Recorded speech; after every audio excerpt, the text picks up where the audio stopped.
Spotkanie wynika przede wszystkim z programu, który został wdrożony we wszystkich uczelniach wojskowych, programu, który jest pomysłem Ministerstwa Obrony Narodowej, programu, który nazywa się Katedra Ad Hoc. Celem programu jest prezentacja dorobku wiodących w światowej skali naukowców na arenie szkół wyższych związanych ze szkolnictwem wyższym, ale z szkolnictwem wojskowym. Dlatego pozwólcie, że przedstawię gości, których w ramach tego programu zaprosiliśmy. I tak może pominę koncepcję ladies first i zacznę od prawej do lewej. Pani profesor, mam nadzieję, że na mnie się nie obrazi z tego powodu. I tak, witam serdecznie pana profesora Michaela Petersena, który reprezentuje Naval War College ze Stanów Zjednoczonych. Professor Michael Petersen, he is a director of Russian Maritime Institute and is the head of the institute in the US Naval War College. You're welcome, Professor. Thank you very much for coming and joining us. I would also like to present and welcome very warmly Dr. Sebastian Bruns from Kiel University.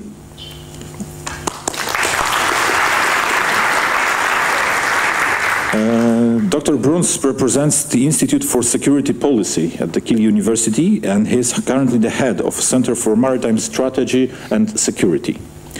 You already met and you already know Professor Katarzyna Wardin, who represents our faculty, Faculty of Command and Naval Operations. Professor Wardin, her main area and her main focus, as you already know, is international terrorism and piracy issues. And she's our expert on that field during our discussion.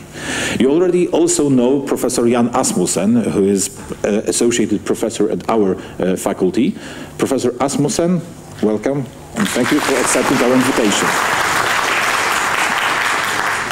And last but not least, of course, is Dr. Stefan Hansen, also representing Kiel University and the Institute for Security Policy at that Kiel University.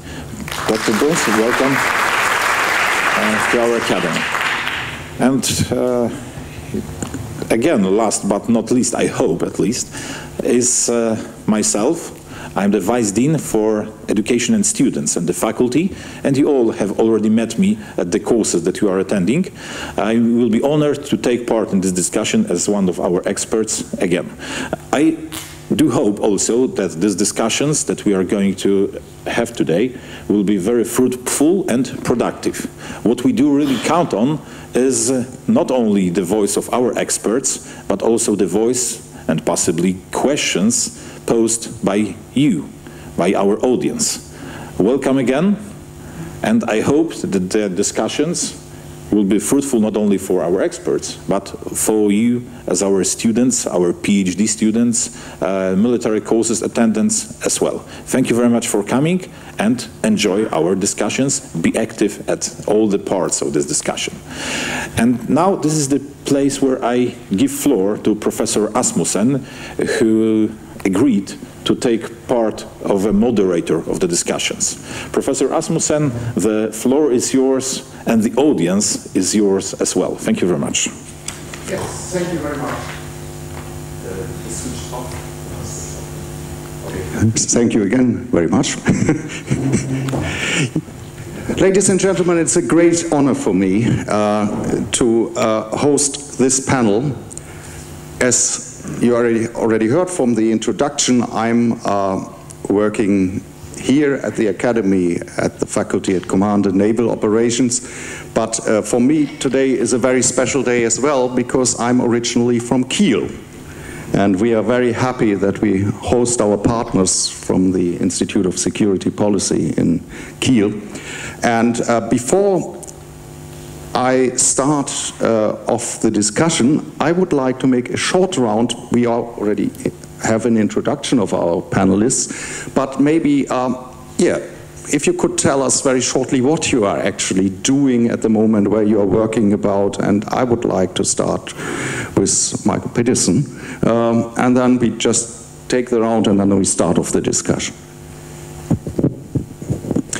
Thank you very much. I also want to add that this is a great honor to be here. This is my first visit to Poland in my career as a scholar, and I must say I'm far from disappointed. This has been an extraordinary visit so far, and I look forward to spending a few more days here at the Naval Academy, getting to know as many of you as I can.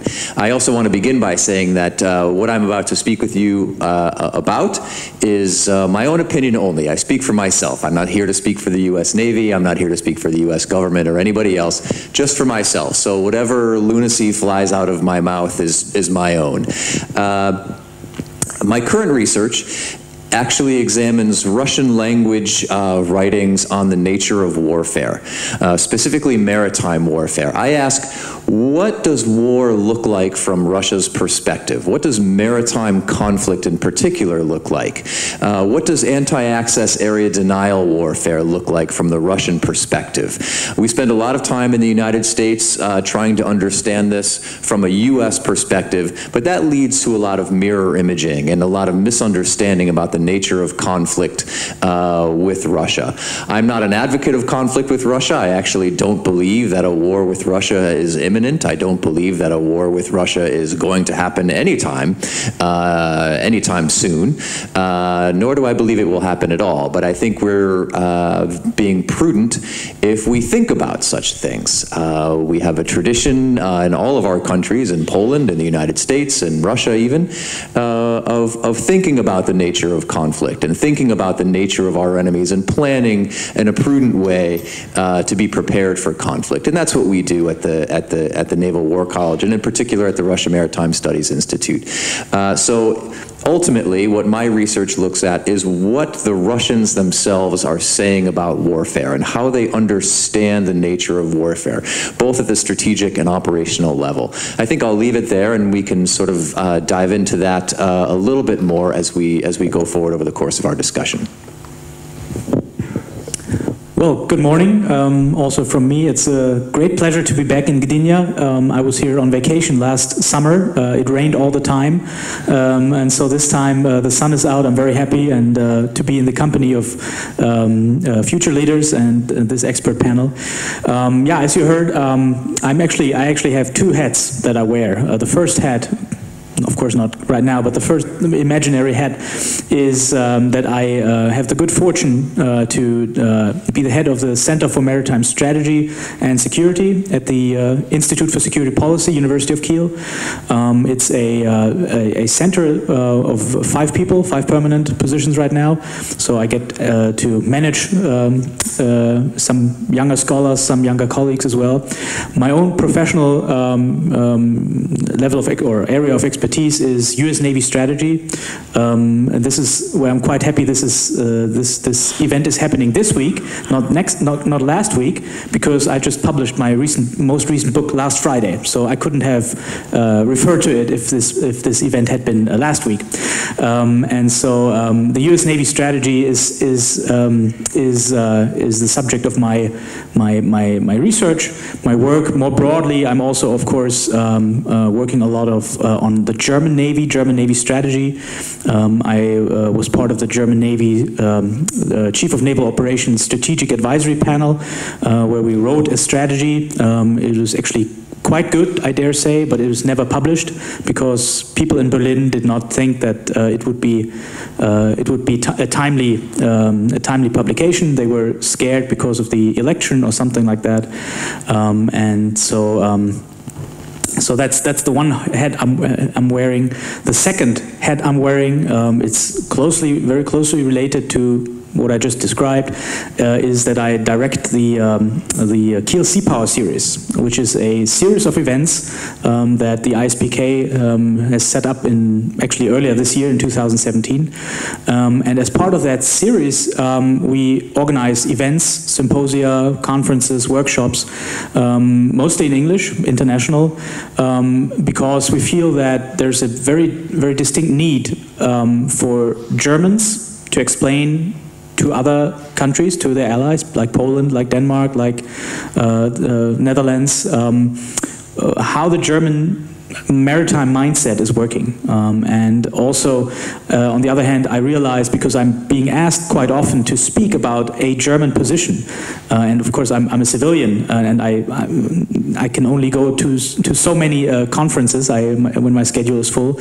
I realized there's a need for a forum where this kind of honest and frank debate is happening. And so one of the things we're doing this year for the first time is called the Baltic Sea Strategy Forum.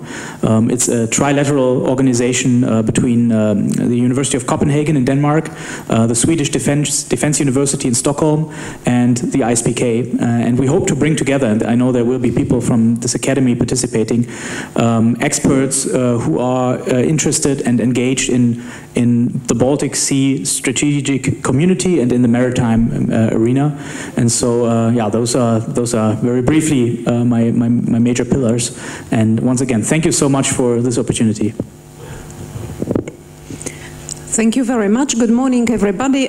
Most of you probably know me. I work for our command, for our department for some years, and as the Vice Dean introduced me, I primarily interested in maritime piracy and maritime terrorism.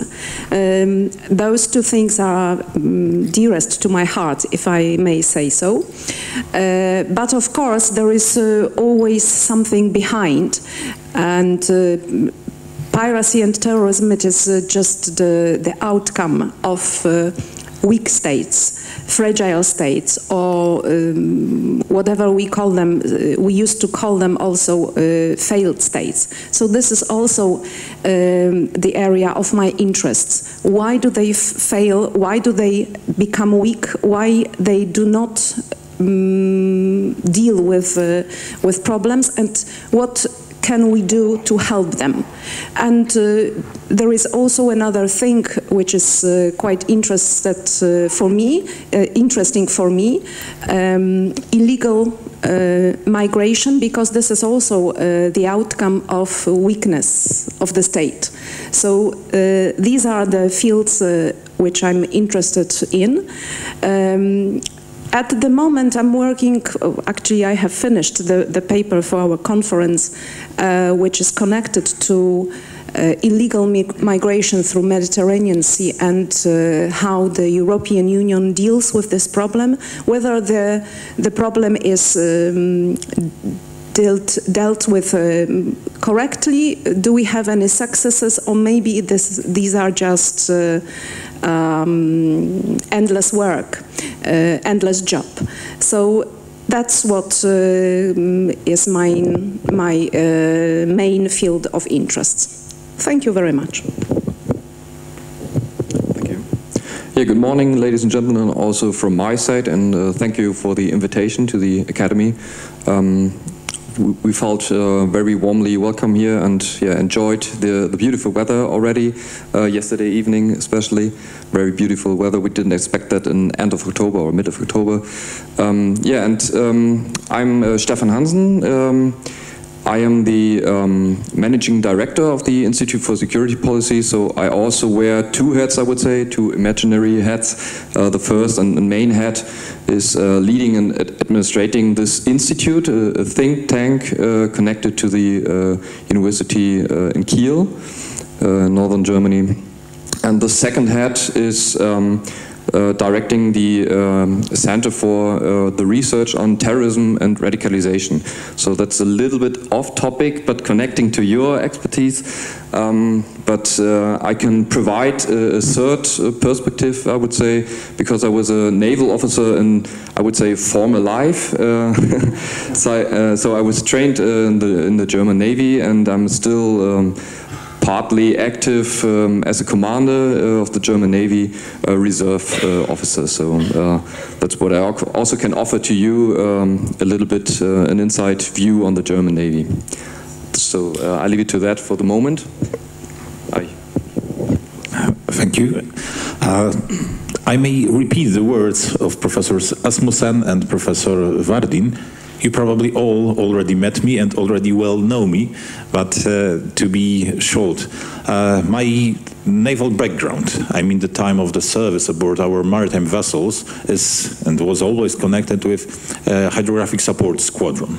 And concerning the main area of our discussion today, which are contested and littoral waters, you can imagine how important the hydrography and oceanography is to support any operation, any maritime operation conducted in such denied, contested and littoral areas.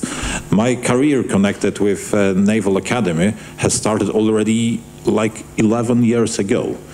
And it's sad that if I count all the years in the academy, they make a longer period than my time at the vessel. That's sad, but the story goes on. At the academy, my main scientific focus is a command of naval forces and information systems to support the command of naval forces. You have already met me. I look at the audience, nearly all of you have already met me at the subjects that I teach, like naval command systems or command systems of the armed forces. And in terms of our debate, this area brings an entirely new challenge for not only the naval command, but for joint commands as well. How to cope with all the threats that will be pointed by Professor Asmussen, Professor Petersen, Professor Vardin and all the other guests, how to react and how to use our command systems to be ready to react against any threats that may appear. Not only our Navy, generally our armed forces have or are still under the process of transformation.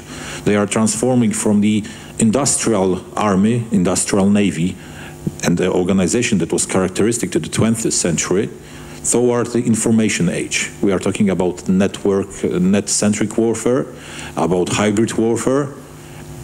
The question that I pose in my scientific research are connected with topics like how to respond to such a hybrid threat. How should the command systems respond and prepare the forces to be ready to react against such threats?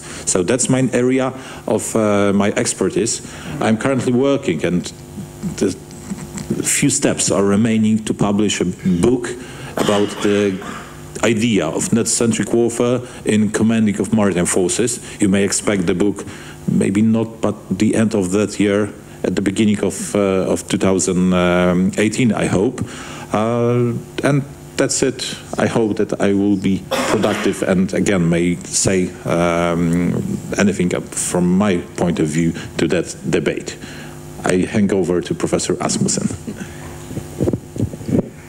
Yes, thank you very much. You all are aware of the topic, maritime operations in contested and denied areas. If we would have this discussion, let's say in 2013, we would talk about the Suez Canal. We would talk about Bab el-Mandeb, maybe about Hormuz Strait, or we might even discuss the Gulf of Guinea or the South China Sea, something which doesn't concern us too much on the first sight. As we all know, since 2014, this situation has changed. Now we regard this area where we are staying as contested all of a sudden, and I guess that our discussions will go there. And of course the question is, how do we realign our strategies, if we have one, to this new situation we have here? And we would like to have this discussion a little bit. Dr. Bruns already mentioned that there was an attempt to draft a German strategy. Actually, it's not only drafted, the document is there, but it's not published. We know that we have a Polish concept for a strategy that was published, which is a success, but publishing a thing is one thing and getting it into work is a different thing, because it is always very expensive. It's nice to publish, you just have a few papers. It's not the problem. The problem is that for the Navy we need platforms, and platforms are going to cost something. And that is a problem we actually have in all nations represented here. But before I'm coming actually to American or German or Polish views, I happen to notice that in our audience there are at least 3 people who must have Danish ancestors. We have a Petersen here, we have a Hansen here, and we have an Asmussen here. So I started actually to look into what the Danes have. The Danes don't have a strategy, but they do have something they call aftale, which is actually an agreement, a recent agreement between the government and the Navy. And I looked at it, and what they want to have a modern, effective and recent fleet. It should be flexible, rapid, capable for both local and international tasks, and it should especially operate in multinational task forces. And even so, I know that the German strategy has not published, but if you look at what is not published, it sounds similar. And the same thing is in the Polish concept. So it's very clear what we need. The question is, how on earth are we going to do it? And with this question, I would like to start a new round. Maybe we go in the same order.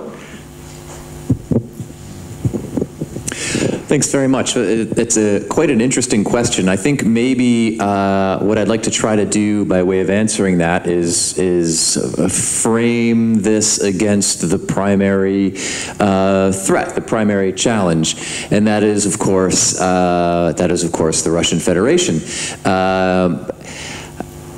A few thoughts about how Russia views Baltic operations and how Russia views the role of its military in the Baltic. Again, in a kinetic conflict. I'm not suggesting that one will break out, but I am suggesting that that the Russians think about such things, think about the possibility of these things. So I should begin by saying what I think the Russians believe about the concept of anti-access and area denial, which is essential to maritime military operations in the Baltic.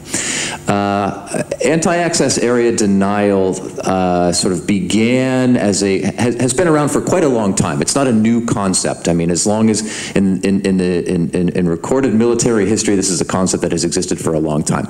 But only in the last probably 25 or so years have we really seen this develop as a response to American military power.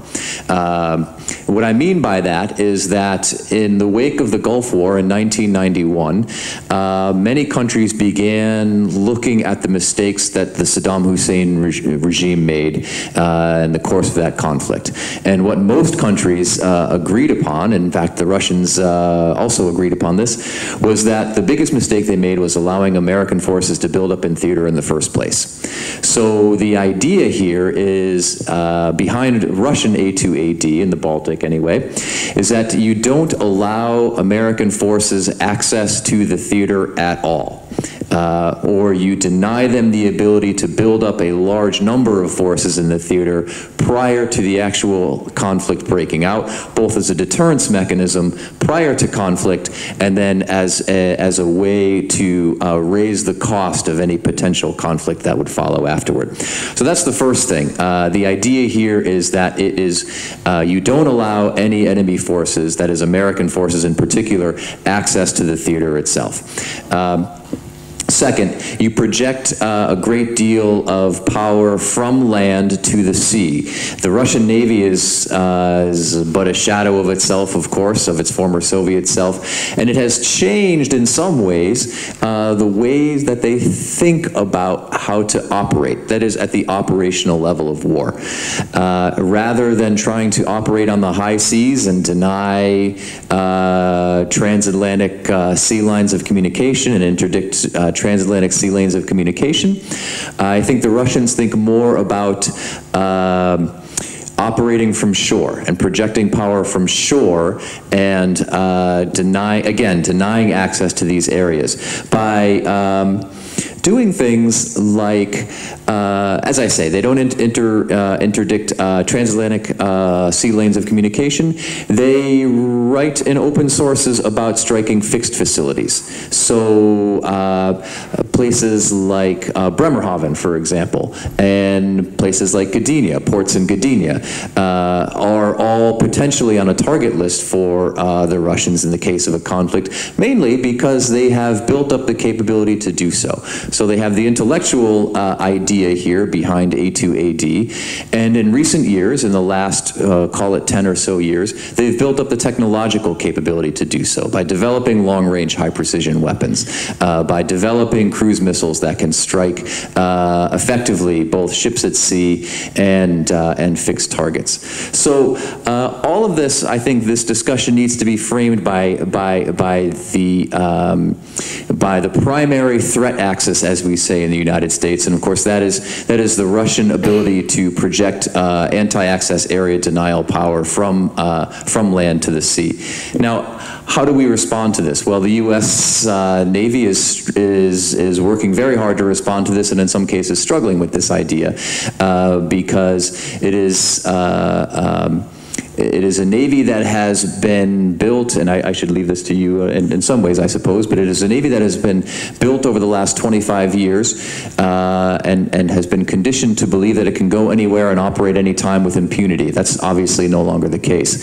So I believe that American strategy may, in some cases, be in flux here, and I wonder what you think about this, but I think that American naval strategy is in flux when it comes to dealing with high-end opponents, potential high-end opponents, and there is a great deal of debate inside the Navy itself about how to address itself to this problem. I think maybe I should leave it at that, and it might be a good segue to pass it to you. Well, thank you.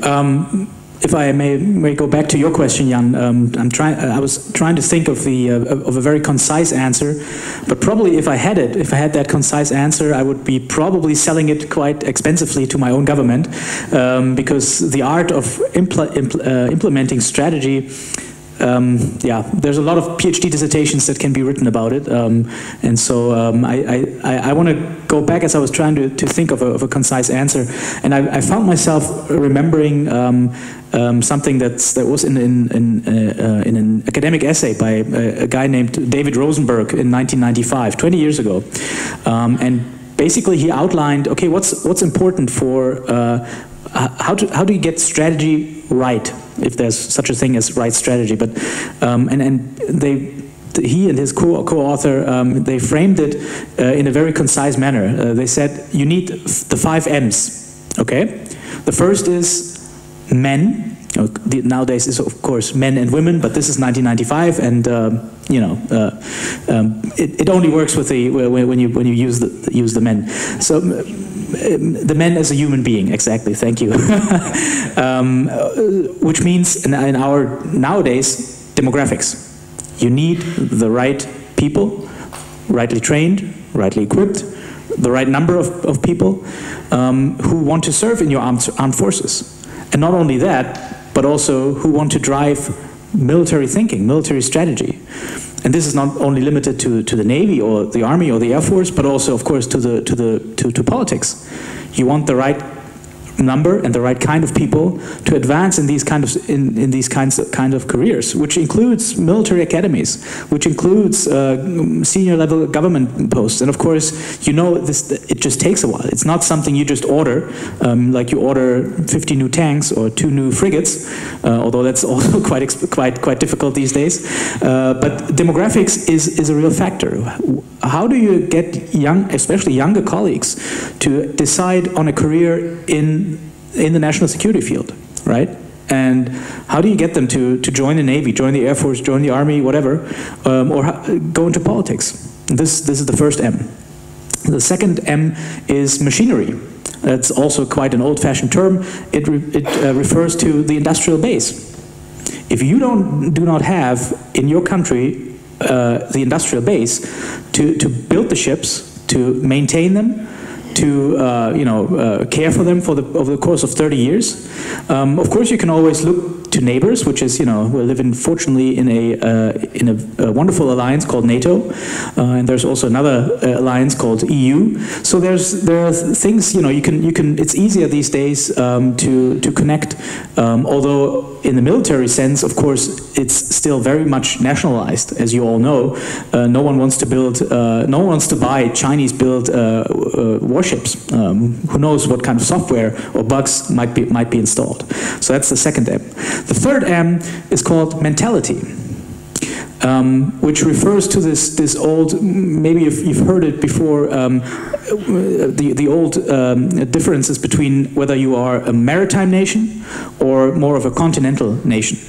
So the kind of, if you look at, if you are a sea power or a land power, it just comes down to if you open a map, and of your country or of Europe, it sometimes just pays to turn it around. Turn it 180 degrees and look at how different the world suddenly looks.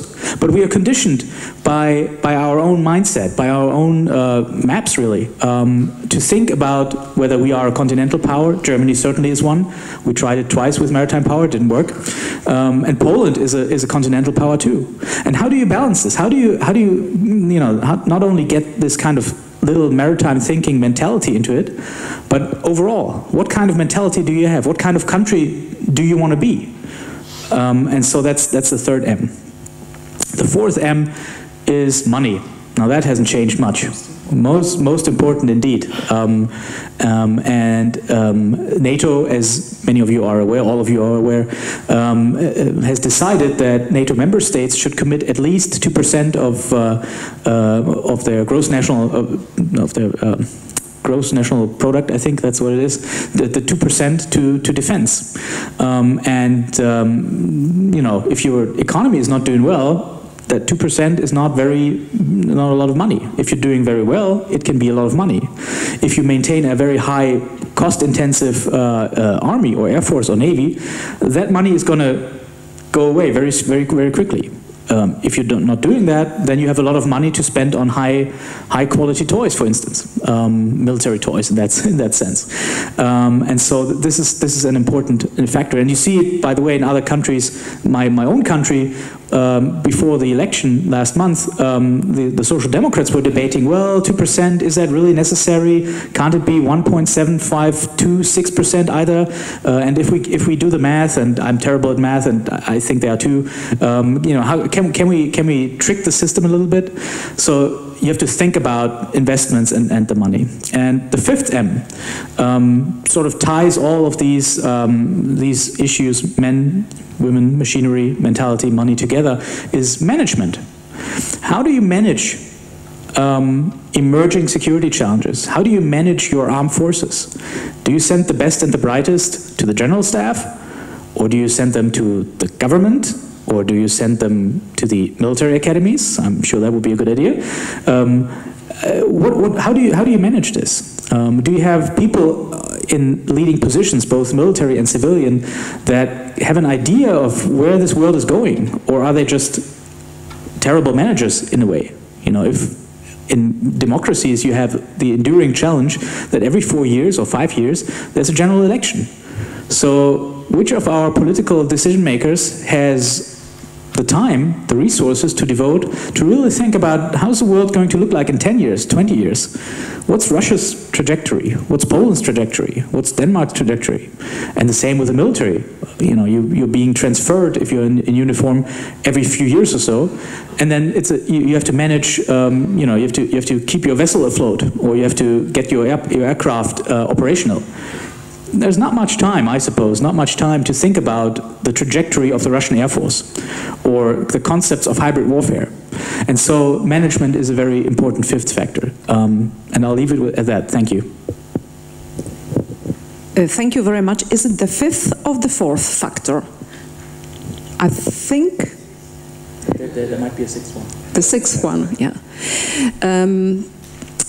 I agree with that all those M's are very important, but those who know me probably remember that I like very much to say something controversial.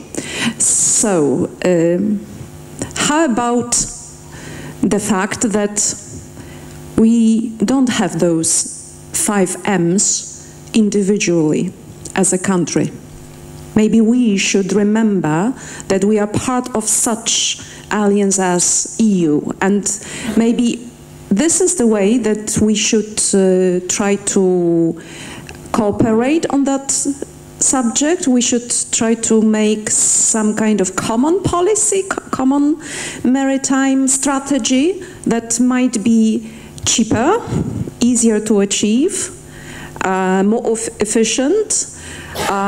And if we think, if we come back to the main point that we are discussing the Baltic Sea, we can also say that it is almost European Union Sea, let's say. So all of the countries around the Baltic Sea, most of them are in the EU, and that should be our priority to make it safe.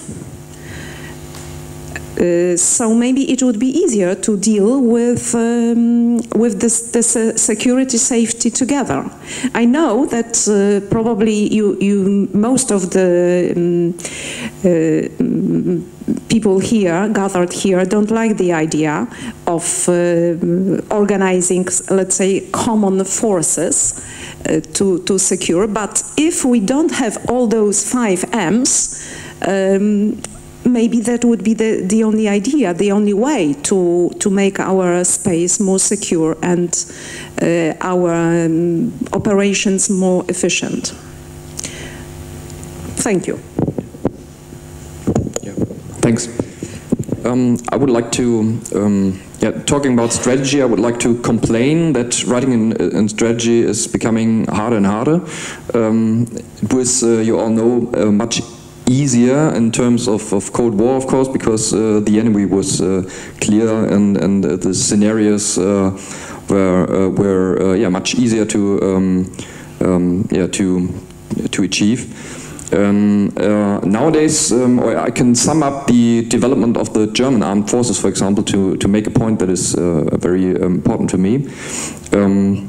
At the end of Cold War, we had nearly 600,000 people enlisted in our armed forces, and then we had another armed forces, another navy to integrate, of course, the Eastern German Navy and the Eastern German Armed Forces, and in total we very much reduced in the century following up, and we have nowadays much less than 1/3 of that personnel, so we actually have 175,000 people nowadays, so much less than in the times of Cold War.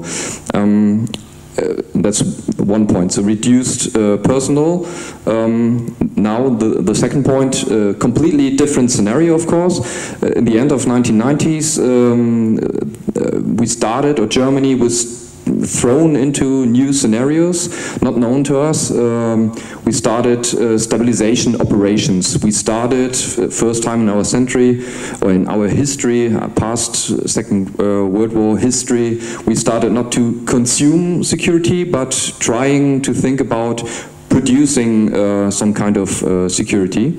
That was a radical change, and it was not a decision by German leaders, but it was, we were some kind of thrown into this scenario. That had a high impact, of course, on everything concerning our armed forces, but also concerning the public opinion, what armed forces should do and what their job is. And we lost our public opinion, I would say, in Germany. We didn't took them with us. Most of the people in Germany didn't understand what we are doing in Afghanistan, and we didn't tell them. Coming back to building up a strategy, you need to name goals that you want to achieve. We didn't name the goals, whether in Afghanistan nor in other scenarios. And the problem is we even tell people things what we are doing that are not the main goals in real an honest thinking, honest telling. Because in Afghanistan, for example, we told the people we are building schools.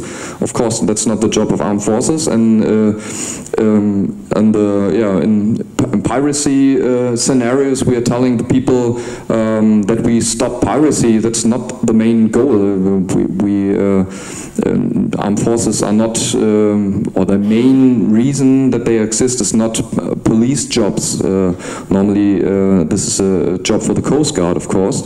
In the Mediterranean, we are saving people that make their way up to Europe, fleeing from war scenarios, and the German Ministry of Defense is telling that the German Navy now saves people in the Mediterranean, but that's also not their job. Not that's what we are putting up navies for. So that's a little bit unhonest, I would say. And then I would put the focus on another challenge. I go back in the Cold War scenario. We had a state enemy, an enemy where the people wear uniforms. Then we went to other scenarios, stabilization scenarios. We put up, or we gave the navies the job to go to scenarios, theaters far away from home. So we need to build up new units not for the brown water, but for the blue water. So we changed from fast patrol boats to corvettes, for example. And now, since some years, I would say Russia is some kind of threat again to us, we're going back with units that are built for blue water. Not so much for the brown waters navy, for the protecting of our coastlines, and we have a state enemy that is acting in a hybrid form, much below the level of war, and we talked about that earlier already. It's very hard to deal with this for democracies. With the public opinion in your back, which controls you, with political parties and political leaders that want to be re-elected, so they need their public opinion in their back. That have and those people, those political leaders, have to put up a strategy dealing with still stabilization operation far away from home, with state actors that don't declare war but do some kind of hybrid. They put up a hybrid challenge to us far below the war level, so that we are very much contested to react to this in a proper way. And then third part, of course, non-state actors like terrorists or pirates that also put up a threat to modern European armed forces or modern navies. And that's very hard to be honest about putting up goals and ways to achieve those goals, and putting or naming a time frame to achieve those goals. That's what a strategy is. In German, I would say Ziel-Mittel-Relation, and then building up platforms to achieve these goals. That's why the German armed forces go to this kind of thinking, building platforms that you can transform all the time.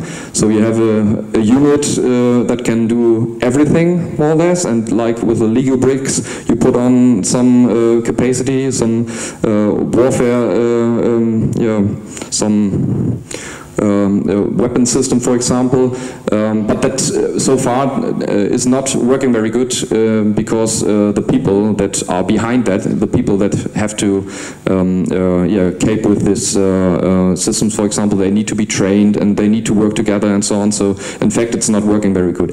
Nevertheless, there was a very important point that I wanted to make. The putting up a strategy is very hard because the challenges are very indifferent, and they are very much changing. And for democracies, it's very important, I would say, to talk to the people what the real challenges are, and not talking around the hot soup and telling that we are just helping the people of Somalia dealing with their pirates, when in fact it's a different kind of challenge, I would say, that we have to cope with.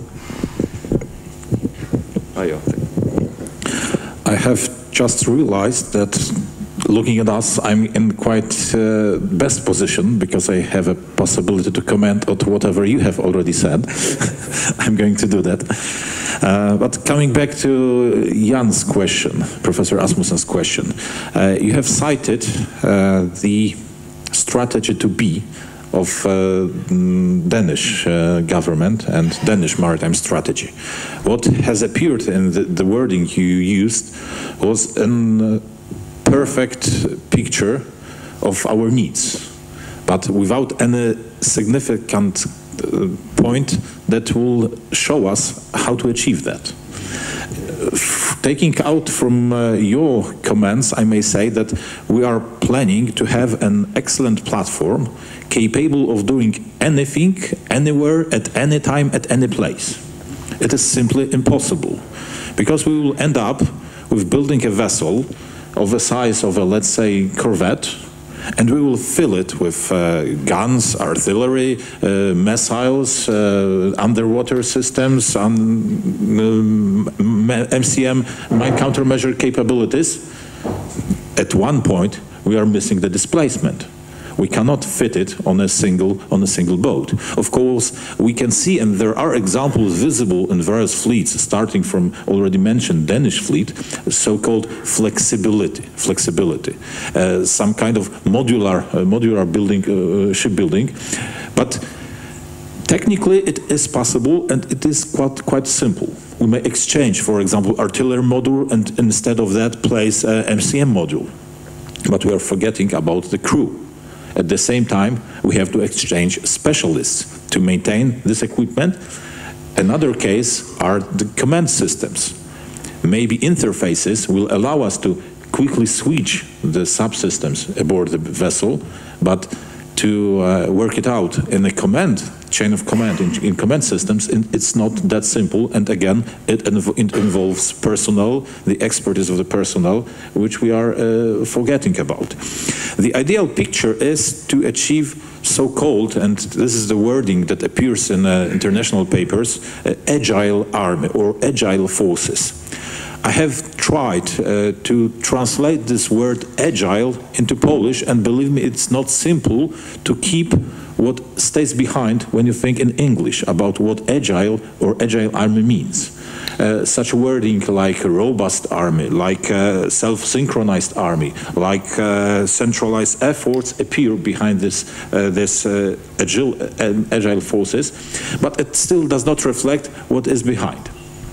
In Polish, please allow me to use the Polish word. The best Polish word, if you look into the dictionary, is zwinny. But have you imagined of zwinna armia or agile force? Agile force, it's anticipated in another way. It means that the army is ready to respond to any threat that may be posed, even those threats that are difficult to identify, or those that may appear on the field but are not identified by the forces. So it creates a real challenge for creating not only the command systems, but training, chain of training, the personnel, how to connect training, understanding of threats that the current world is bringing to us, and connecting it with assets that we have. The main idea and the main goal is to have a proper assets in proper time, at proper place. And coming to your comments, Michael, is we cannot be everywhere all the time. Even with a size of a US fleet, you cannot be everywhere all the time.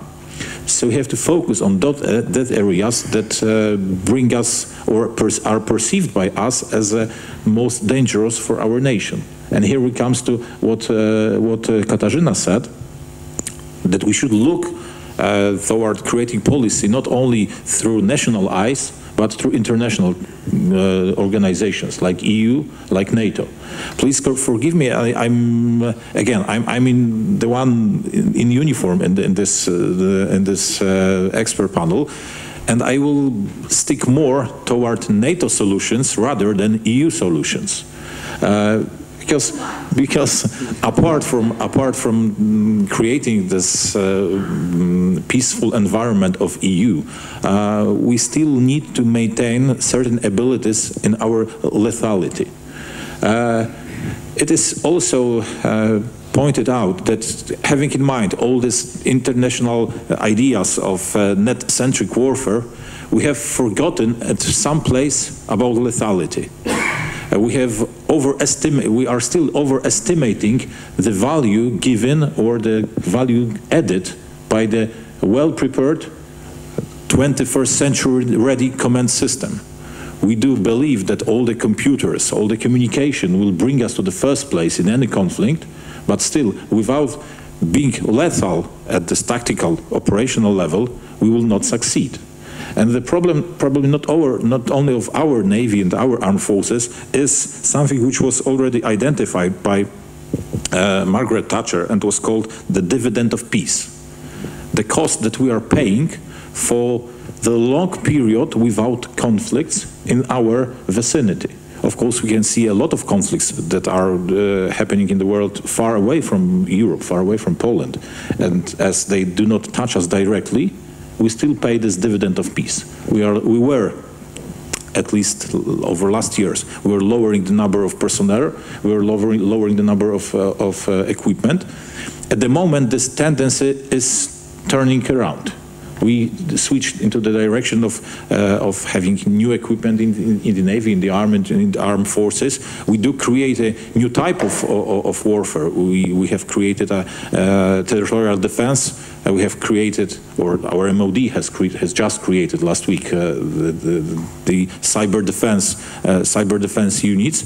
It is still under development. I think it is a good direction, but still requires kind of a balance between developing of this command electronic systems and keeping a certain level of lethality that is available to forces. That's the way. And I would like to end my saying with kind of a comment and my personal experience concerning the international work of EU structures.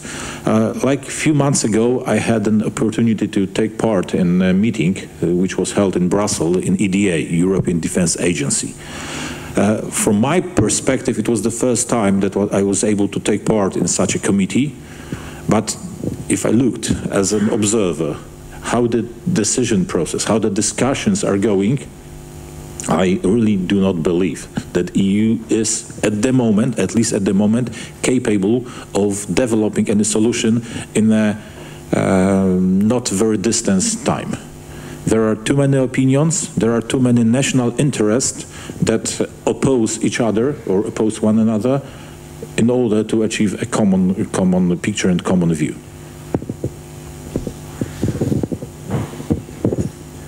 Yes, I misuse my position as a chair to make a few comments as well before we are going for another round, and then I open the floor for your questions and contributions. I like very much that you mentioned that the Danish strategy sounds very good, and that was actually the feeling by the Danish chief of the fleet, who just recently wrote an article in the Officers magazine of the Danish Navy, where he basically said, yeah, great aims. And then you say, but how are we going to achieve them? And the only way to achieve them is to work together with our partners in the Baltic, because we simply can't do it. And he actually proposed, I mean, he took the example of the multinational course Northeast, and he said, why don't we aim more in a naval perspective of doing such a kind of thing? Not because we like it, but we can't fulfill, as we heard, all these tasks that are now given to us. Just an example, you of course remember as a very high readiness joint task force was built. And that's a great thing, of course. It sounds great. But from a German, now not Navy, but Army perspective, how on earth are we able, for example, to transport German tanks to Poland when they are needed there? Okay, at the moment it's no problem because we have contracts with civilian ships, and as long as the harbor of Gdynia is intact, it's fine. But as we heard, the Russians would probably not allow this to happen. So what we need is actually landing craft. Do we have landing craft? Nope, we don't. Who has landing craft? The Dutch have some, the Brits have some, but far not enough. Then we actually analyzed how many capacity do we have on the rail. Do we have actually carriers for the railway on which we can transport material to the east? We can't. So that is a big problem. So even pooling and sharing alone is not helping. So there is a lot of scenarios that are not even played through in this. And so that would be my first point. My second point is actually adding to the 6 we had already, number 7, which is time. And that is actually the problem that, for example, all the tasks you described the German and other naval forces suddenly had after 1990 were done on platforms that were built for the Cold War. Now we build platforms for the new tasks, and they should fulfill all these multi-purpose things. Procurement takes a long time. And not only, as you know, in the Navy, if we are talking about European cooperation, it's not so much about European security cooperation, but the EU comes, of course, in when it comes to build up joint projects. And a very bad example is the Eurofighter. So you see what kind of troubles we have. It sounds very good that we will cooperate, and it's easier to cooperate because we have the capacity all over Europe. But Eurofighter alone shows how difficult it is actually to achieve it in a proper manner. So we still have to answer this question how we will cooperate even in the industrial sense, let alone the military sense, where I would actually agree that NATO is exactly the platform in which we should operate. But with these few comments, I would leave it and I open for another round. Thank you. I wanted to follow up on some of the other comments here on the panel. We in the US have had the luxury, and I think in Europe as well, I think Europeans have had this luxury over the last 25 years of not having to think about strategy at all. Why did we won the Cold War? History is over. It's done, right? So is strategy. There's no need to think about strategy anymore because we won. Yeah, that's right. Francis Fukuyama had a very famous book called The End of History, in which he sort of surveyed the 20th century and said, well, Western democracy has defeated fascism on the right in the mid-20th century and defeated communism on the left at the end of the 20th century, and that's it. We can wash our hands of this and be done. Well, we know now in retrospect that that was perhaps not the most sort of forward-thinking idea that Francis Fukuyama has ever written. But this has created a problem, right? This is, in some ways, we have to remember that, at least from the United States perspective, this is a good problem to have, and that, you know, we weren't, thankfully, on the losing end of the Cold War conflict with the Soviet Union. But we haven't had to articulate a strategy. We haven't had to articulate a grand strategy for many, many decades now. It didn't happen under George W. Bush. It didn't happen under Barack Obama. And it doesn't appear to be happening under Donald Trump. The most we can say, as we pointed out earlier, is that we will go everywhere or anywhere all of the time. Well, if you're going everywhere and anywhere, you're not going anywhere. That's it. You can't be, even the United States can't be everywhere. And in an age when China and Russia are resurgent, this is impossible. So at least in the US, and I wonder what has happened in Germany and in Poland, and I'm curious to hear from you about this as well. We have avoided the very difficult questions about what we will and won't realistically go to war over, about what our core interests are. So, let me be purposely provocative. Will we go to war in the United States over Lithuania? Will we go to war over Taiwan? I don't know. Will we really go to war over the Senkaku Islands, a set of rocks off the coast of Japan that Japan and the Chinese have been arguing over now for a few decades? I don't know. Are we able to do this? If we go to war over the Senkaku Islands, are we able to go to war with Russia over something that really matters to us in Europe? We have not articulated that at all, beyond saying we will go anywhere all the time to defend our interests. Well, that's not a strategy. That's a hope. We lack the political will to do so. And I'm curious to hear from you about what kind of policy and strategy articulation there can be in Poland and in Germany about these questions. What will Poland go to war over? What will Germany go to war over? What are those basic questions? And I'd like to know the answers in our broader discussion to those questions. Perhaps there are no answers that we can articulate at the moment, but I think maybe this could be an interesting place to explore some of those ideas. Thank you. A couple of comments to previous speakers.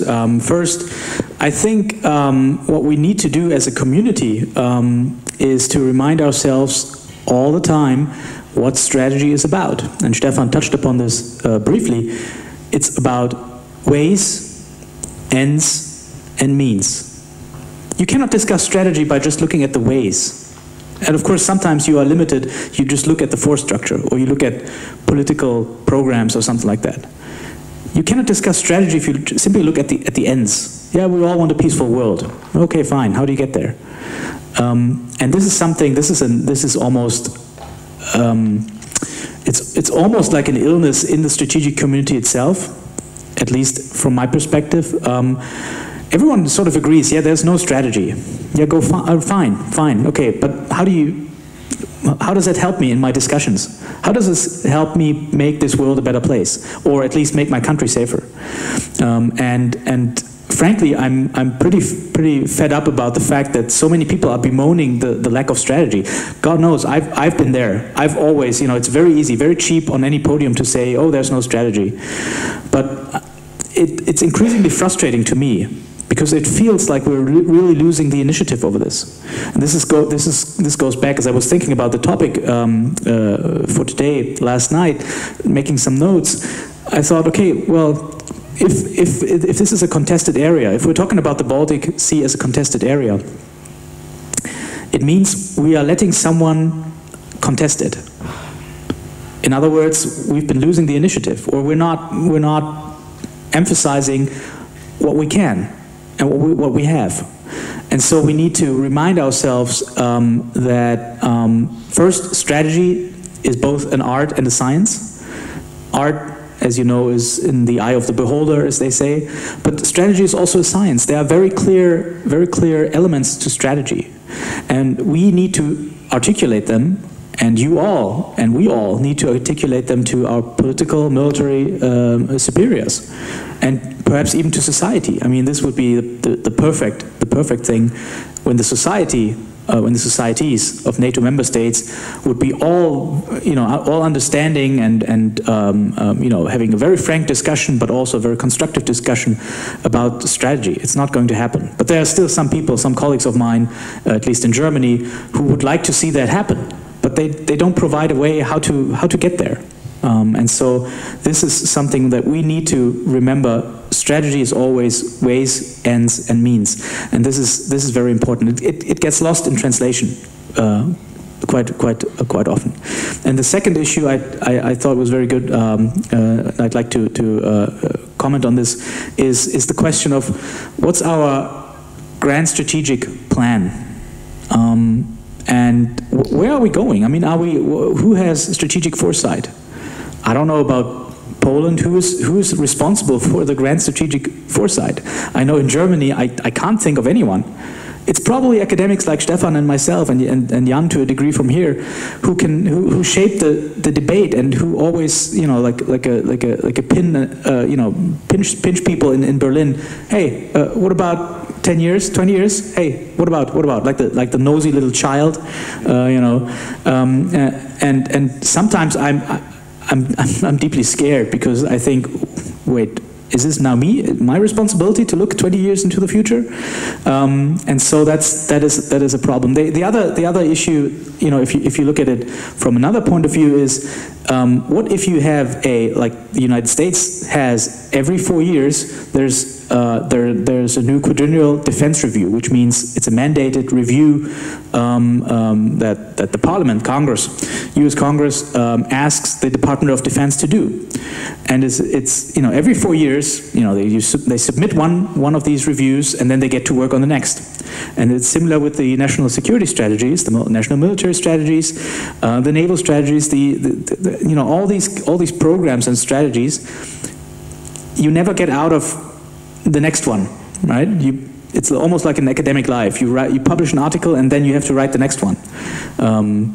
You don't have to, but that's what you do as an academic most of the time.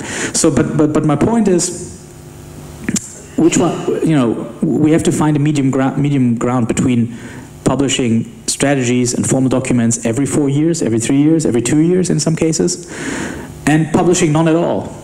But what's that middle ground? That middle ground, is it one? Is it one every 10 years? How do you review strategies, and how do you go back and revisit the ideas that you formulated in 2011, for instance, when NATO devised for the first time ever an alliance maritime strategy, and it's still valid today? Well, guess what? The world has changed a little bit. This is not about fighting pirates or human traffickers. This is about hunting Russian submarines in the Mediterranean. Who can still do that in the navies? And who in the German Navy has read the Alliance Maritime Strategy? I will take any bet that about 50% of the flag officers have never read it. Any bet. So this is very important, and this brings me to my last brief point. We need to have a discussion about the kind of national security contract, if you will, that we want to have with our partners, that the government wants to have with other governments, that the government wants to have with the armed forces. What do we want the armed forces, our armed forces, to do? What should they be prepared for? Should they be prepared for a wide range? Or should they go for pooling and sharing and say, okay, you know, you go find mines in the Baltic Sea, and therefore, you know, we'll take over maritime patrol aircraft, for instance. And what happens if it's really getting dark out there, and can you still rely on that other partner of yours? So there's the national security contracts need to be addressed and need to be verbalized. Thanks. Thank you very much. Well, first of all, I would like to say that I'm fully aware that European Union is far away from taking decisions, quick decisions, and working up with something. But coming back to what Sebastian said, those 5 M's, when we think about European Union, or let's say community here in Europe, we have some of the M's. We have men, we have machinery, we have money probably. The only thing which is lacking here is mentality to come together and do something together. And we should learn from probably Americans, because they know that saying that they are everywhere, anytime, this is just illusion, or at least it's not 100%, yes. So maybe we should be aware that our national strategies should be set somehow together in one strategy to particular region where there are some well-defined problems which we have to deal with, and building such forces to deal with those problems would be much easier and probably much better. Probably it's an utopia, but because nothing else works so far, because actually we don't have strategies, we don't have really the navies or armed forces which are ideal. So maybe we should try to do this way. This is my idea. Thank you. Yeah, thank you. I carry on with your idea, I think. Because we just pointed out that we have similar problems in the European states, a reduced number of personnel, just a few platforms but multiple challenges to cope with. And I think Europe can be an answer to this. But we have to take some first steps. I think Europe developed by default, I would say. We wanted to share goods with each other, but not a policy behind that, just sharing goods by default, I would say. And we do the same in our military with our military armed forces and so on right now, with this idea of pooling and sharing. It's not a bad idea if we think about it. Having like the Polish Navy concentrating on submarines, for example, the German Navy concentrating on whatever corvettes, for example, the Dutch Navy concentrating on landing platforms, why not? Not a bad idea. The problem is, what if the Dutch and the German government have different ideas on what to do with the platforms? It's not functioning, of course, we all know that. And we had the same problem with the financial sector, sharing goods. Yeah, that's fun as long as there are no problems, and then we came on the idea we don't have a policy behind that, a European policy that we agree on all together, and that where we have rules for the case that some problems appear. And that's what we have to make up our mind. First of all, we need, of course, a European strategy, but that's not the first, that's the second step. The first step is we have to make up our minds in our nations, in our between the people of Europe. What idea of Europe do we want?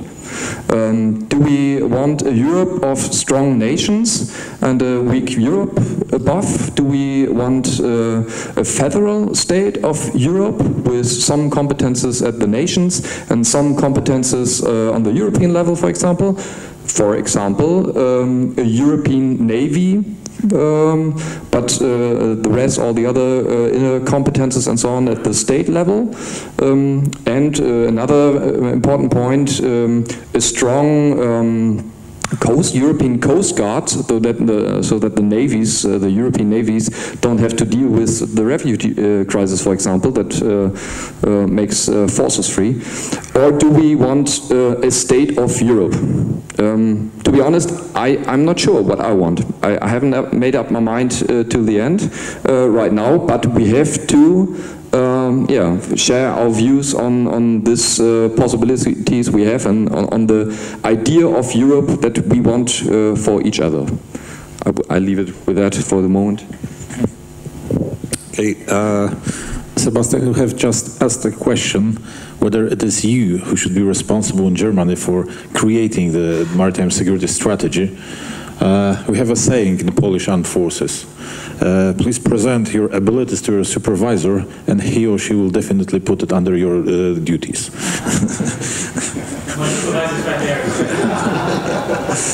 So be aware of that. You have also talked about the review process of the strategy. Again, in Poland, such a process is defined as a 5 years period.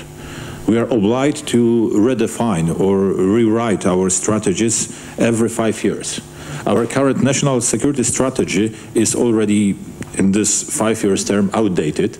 We have to work on and we are working on a new one as a nation. And there were and still are a lot of points that were wrong written in the previous version. For example, the first wording that the Poland is a secure and safety state. There were a lot of rumors about whether it is true or not, whether we should conceive it as true in modern ages. But from the point of view of our main topic and the maritime interests, maritime security strategy, we did have a small success over last years. Our professors from our faculty work hard together with National Security Bureau, a presidential organ that is responsible for creating this security environment and plotting the security environment of the Republic of Poland. Although it was a very, very minor success, it is a first step. There is a saying by one of Chinese philosophers that every journey starts with a first step. So we have already started this journey, and hopefully we will catch up those nations that are more advanced in development of such strategies and building the abilities of forces upon that strategies. Because this idealistic picture follows that way. First the strategy, then at some point tasks given to the forces, and then the assets. In Poland, it recently happens that we are starting the other way around. We are starting with assets, and then we start thinking, okay, we do have such assets, such aircrafts, such maritime vessels. What can we do now with what we have? That's not the proper way of thinking. First of all, define tasks, define the areas on which you have to fulfill these tasks, and then think of assets, what are needed to fulfill the tasks. I was glad to hear your comments during our yesterday's talks that in German Navy and German admirals are prepared to say to politicians, sorry sir, but I'm not taking this order, I'm not taking this task because I do not have assets.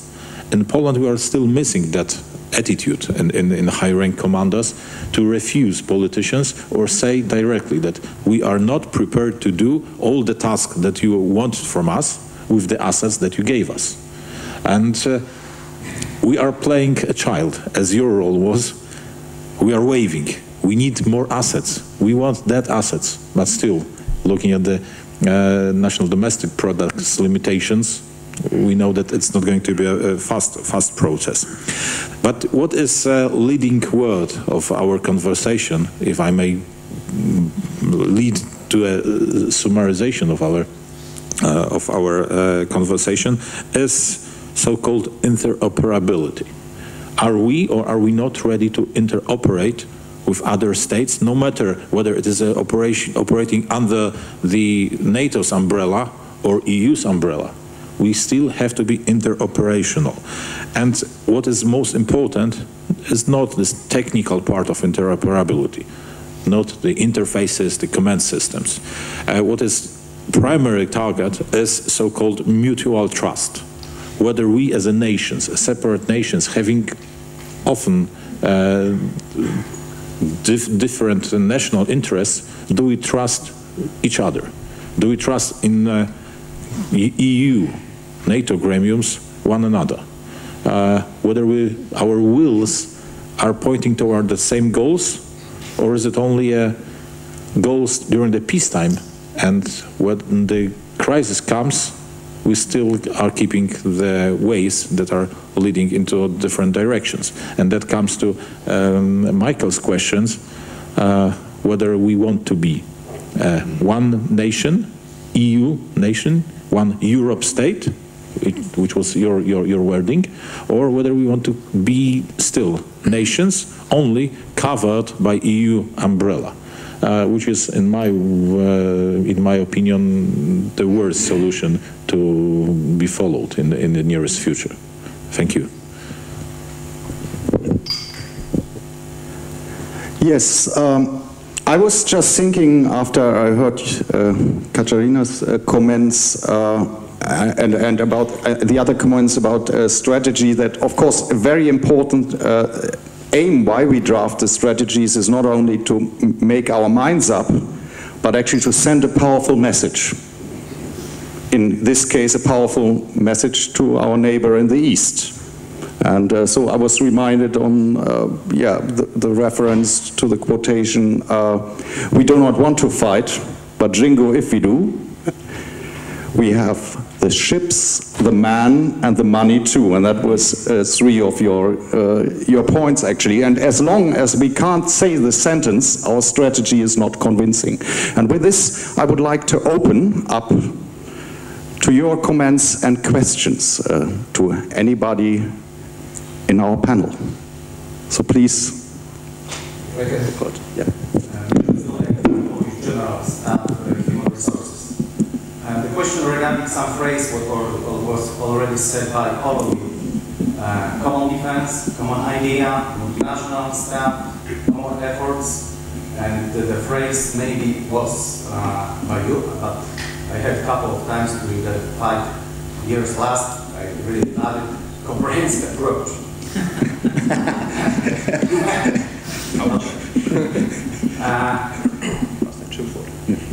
We know that we have the maritime component in North NATO maritime component, and we know, this is from my perspective, that Polish government need to prepare around 10 Navy officers to go to the new multinational idea in Rostov, as I remember yet, the maritime command for the Baltic Sea region.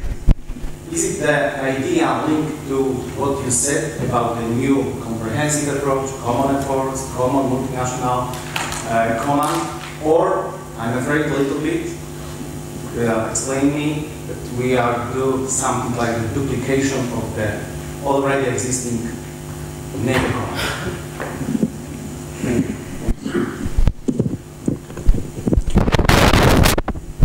I'm not speaking for the German Navy, obviously, but the typical disclaimer, exactly.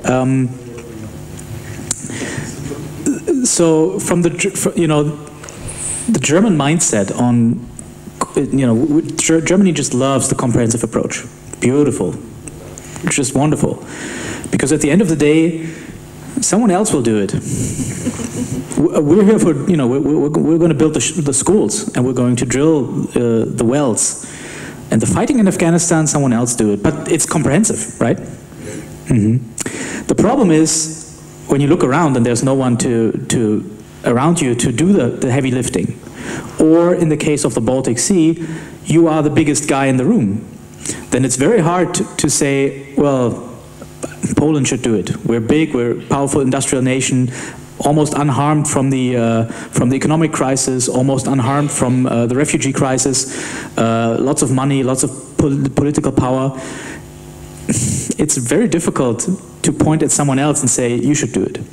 So what I'm trying to get at is the German Navy and the German government is finding out pretty much the hard way that they have to do more. And now the term is framework nation or a leaning partner, because as a country, as a nation, we, for very obvious reasons, which began almost 70 years, 80 years ago, we're not far from here. As a nation, we are very, very still concerned about the fact that people, or that other states should look at Germany as a leader, even as a military leader. And that's so deeply ingrained in our national DNA that it's very difficult to even advocate for German leadership. But again, around the Baltic, it is now the German Navy that is the biggest navy of all the navies in the Baltic Sea. And there's simply no way around taking a leadership position. But of course, the times have changed. It used to be, I remember Stefan and I, back in 2012 or so, we wrote an article, this is in different times obviously, about pooling and sharing. And pooling and sharing sounded wonderful to the Germans as well, because you could basically pick and choose the softer military tools, and the Germans decided, for instance, to focus on maritime patrol aircraft. And let someone else do mine warfare or torpedo research or these kind of things, because a maritime patrol aircraft is about the least dangerous item, at least in maritime terms, that you can think of. And that was the whole problem of pooling and sharing, was that you would pick out the, how do you say this in English? You pick out the cherries, or you cherry pick, depending on what you like, and not what the situation mandates. And so we're seeing this gradual transformation and transition from cherry picking to, well, okay, if we must, then let's do some leadership in Germany. But from the outset, it's designed as this is not going to be national leadership. This needs to be, by definition, a joint and combined effort, which means we have to integrate, not integrate, but we have to work very closely with the Danes, the Dutch, the Poles. There's various opportunities now by the German Navy pursued. Baltic Commanders Conference, the joint works with the Polish Navy, and there's lots. If you ask me, there's lots of potential in it until it gets political. And I think on the operational level, the navies, they understand each other, and but you're very right, and you pointed that only out in passing, but I think it's very important. The duplication is a real issue because when it comes back to men and women. If I have one naval officer and I decide, okay, do I send him or her to Rostock to do this bilateral or even a multilateral regional integrative command? Or should I send him or her to Northwood, NATO Maritime Command? Should I maybe send him to the Naval War College? Should I send him to the German Embassy or the European Union Embassy in Singapore? So we have someone who's listening in on what's happening. And those are very tough decisions. And I'm not sure that many decision makers will not opt for the lesser of two evils. They will say, okay, you know, this is the easier political point. Let's send him to Rostock. Then that way he can drive home on the weekends. You know, it comes down to these kind of thinking, and so that's you're seeing a transition, a transformation in the German Navy mindset, in the German military mindset. But your point is very valid. It needs to be again. You know, poked upwards. Have you thought this through? Right? No. Okay. So sorry in advance. I'm not answering your questions. I'm making it a little bit more complicated because comprehensive approach. The German name for that is vernetzte Sicherheit, and it's not a very much liked term in German because we have even another problem with that. The biggest problems in vernetzte Sicherheit is not existing between our Navy or Army or Air Force or whatever, or between the German Navy and the Polish Navy, but between the Ministry of Defense and the Ministry of the Interior and the Foreign Affairs Ministry. Those are real big problems, and that's, for example, also a case because of we have in the last centuries always had a coalition government, so we have another political party ruling in the armed, in the Ministry of Defense, for example, and another ruling party in the Foreign Affairs Ministry with another picture of the world, and that makes it quite different, and other rules existing in the ministries. And then if it comes to implementing political or implementing education on police training and so on, we also have 16 lands responsible for police and one ministry, federal ministry for police, and bringing together all these capacities of one state, the whole of nation approach, was the biggest problem for Germany, not the comprehensive approach. That was what I took away, for example, from research in Afghanistan that I've done.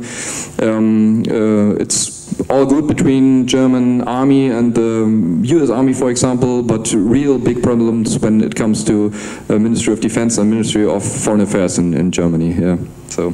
Sorry for not answering, but making it more complicated. Yeah. Anybody else? Yes, I'm Major Daniel Borowski. I'm from Multinational Corridor East from Szczecin. Coming back to the building, creating strategy. Our problem is that we always base our new strategy on the lesson learned, on the history, what has happened already, unfortunately. And we know behavior of our potential Eastern neighbor, and he is never repeating the same tactics, procedure next time. do you have something like an out-of-box thinking, anticipating what can happen in this our Baltic Sea area, if, for example, something like a hybrid activity are possible in the future? Especially having in mind that our decision-making process is much longer than our Russian neighbor. It's just a case of one phone only, and we need to have a consensus, and all of this what's needed. So that's my question. Give me something like out of the box, maybe. Yeah, I take your point quite well. We often do fight the last war. It's a truism, and it's a truism for a reason. Rather than trying to answer that directly, what I would say is that there are approaches that we can take to deal with this out of the box problem. I would never argue that that the way we do it at the U.S. Naval War College is the best way to do something, but I will say that it's a pretty good way, one of many potential good ways of doing something, and that is wargaming. The U.S. Naval War College is pretty well known as a wargaming institution, and one of the ideas that we can pursue here is just to play around to use wargaming as both an educational activity and a research activity in a laboratory environment, to run experiments. What is within the realm of the possible? So what is, say, you know, the aggressor country is always red, so what is the best red approach? How do we get to best red? And then from there, we can work toward getting to best blue. Now, that's usually at the operational level of war, maybe the strategic level of war, and doesn't get to some of these larger questions about national strategies. But it does get to the question of how we react, how we are to understand the universe of possibilities. Chester Nimitz, who was a U.S. Admiral in the Pacific during World War II, made the point that there wasn't anything that the Japanese did that surprised him except for kamikazes. And it was only because he had spent the interwar years thinking for many, many years about the potential threat environment. It wasn't anything brilliant that he did in particular. It was just that he was provided this space to analyze the broad possibility of threats and then consider a response to that threat. So this is a very long way of saying that there are means to deal with this problem, particularly in places like the Naval War College or the Polish Naval Academy. There are tools that we can use to develop solutions to these challenges. Now, more specifically, for dealing with, say, the hybrid threat in the Baltic, there are lots of different possibilities for hybrid warfare in the Baltic. We know this. The Baltic states have experienced some of this through cyber attacks, particularly in Estonia, and we can also take a look at some very recent history. I know we have to be careful about this. That's a good point you make. But there are unconventional means of using conventional forces, for example. One of the arguments I like to make as a quick sidelight is that little green men, the purported Russian forces in Crimea and Ukraine, which are often pointed to as a hybrid technique, that's not hybrid warfare. That's conventional warfare. That's an unconventional use of a conventional force.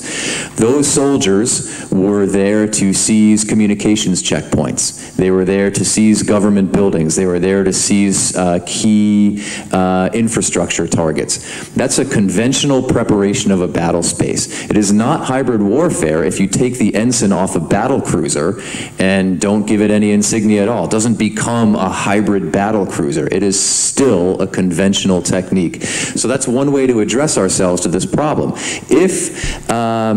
If we are to consider the use of these little green men in places like the Baltic states, it's useful to remember that those are conventional soldiers. So we need to give the lie to this ambiguity that we are attempting to, that the Russians are attempting to impose on operations. That's the first thing, is to expose precisely what is happening and then to change our thinking about how we address that problem.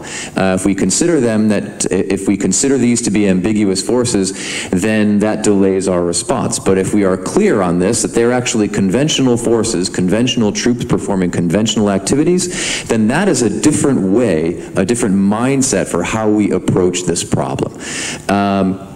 There are many different things that many different ways to think about this. There are many different potential uses of hybrid warfare from the Russian perspective. This is my last point. In the maritime domain, we're at the Polish Naval Academy. We think about maritime hybrid warfare. We think about unconventional uses of conventional forces. We might also think about how the Russians sank an old Kara-class battlecruiser in the mouth of the Donoslav Bay in Crimea to pen in the Ukrainian Navy. Well, that's an interesting and innovative use of a conventional military platform. They're sinking their own ships in order to conduct non-lethal operations. Other potential tactics may, of course, include information operations, cyber operations. We in the U.S. have been, of course, subject to a pretty thoroughgoing information operation ourselves in the course of the U.S. presidential campaign. And I think these are the sorts of things we can expect. And if we play around with this, going back to my original point, in a laboratory, if we see what is within the realm of the possible, then we can develop a universe of solutions. And in that way, getting back to the original question about strategy, in that way we can inform decision makers about what may be within the realm of the possible so that we can maybe formulate a more realistic strategy. I realize that often strategy needs to inform operations, but in some ways we can also feed information from the bottom up. So I think maybe I should stop there unless someone else has something else they want to add. I'm not wearing a uniform, though sometimes I think I should, after those years working here. But what I want to point, very important, it's not only the case of strategies, military strategies, but it's the case of every single aspect of our life, that very often we don't think forward. We don't see what may come. And that's why we are usually shocked with, oh God, piracy. No, really? Terrorism, illegal immigration, impossible. Yes, it happens. And we all know that this is usually the case of our international organizations, that they never think forward. They always think based on the history, which is different because it was different time, different situation. Maybe here, now, at this moment, very rarely in the future. What may happen in the future? And that's sad. Thank you. Of course, we do, we like out-of-the-box thinking at the ISPK, and we are also regularly invited to seminars from the Bundeswehr concerning out-of-the-box and thinking in scenario planning and so on. That's always done in Strausberg, for example, but nobody likes the Bundeswehr to publish the results in the political system. And the point I want to make is, I think in the science you go through scenarios and you advise the government to prepare for the most likely scenarios and the scenarios with the biggest impact. Right now, I think we are just prepared for some likely scenarios and we are reacting. And when it comes to the scenarios with the very high, deep impact, to be honest, we rely on the US Army and Navy. That's, I think that's what we do, and the thing is that we criticize the Americans and that we are very selfish and deep in our peace thinking and demonstrating against all armed forces and so on, especially in Germany. But still it is the fact that we rely on the easy, likely scenarios and give it to the Americans when it comes to the deep impact scenarios. Yeah, we are towards the end of our discussion. Is there any more pressing question? I have one question about the Russian policy after his visit of His Highness the Custodian of the Holy Temples. Why? Some time ago, some Israeli think tanks, among them, like the Center for Counterterrorism in Tel Aviv, the Berlin and Sadat Center, they published that according to if the Saudi monarchy and the Russian Federation signed an agreement about the activities in the Mediterranean Sea in Syria, they would send like much more activities here in Baltic Sea. So what's your opinion about this bilateral military agreement between Salman? I think that's a great question. This goes back. I can answer that by way of tying this back to our original discussion. In 2007, Vladimir Putin traveled to Munich, Germany, to the Munich Security Conference, and he stood up in front of that group, which included people like Senator John McCain and the U.S. Secretary of Defense and Angela Merkel, and he said, "No more. The United States has ridden roughshod over the world over the last 25 years, and we, Russia, are not going to take it anymore, and we have the means to keep this from happening." And he blamed the United States, rightly or wrongly, for many of the ills of the world. And in some cases, he had a point, right? If you think about the fact that the United States at the time was struggling badly to rebuild the government in Iraq and struggling badly to rebuild the government in Afghanistan, part of Vladimir Putin's point was to say, well, you know, the United States, they're really good at breaking things, but they're not very good at fixing them afterward. And I think he had a pretty good point, to tell you the truth. So he articulated at that conference a strategy in which he stated that Russia would play a more assertive role in the world.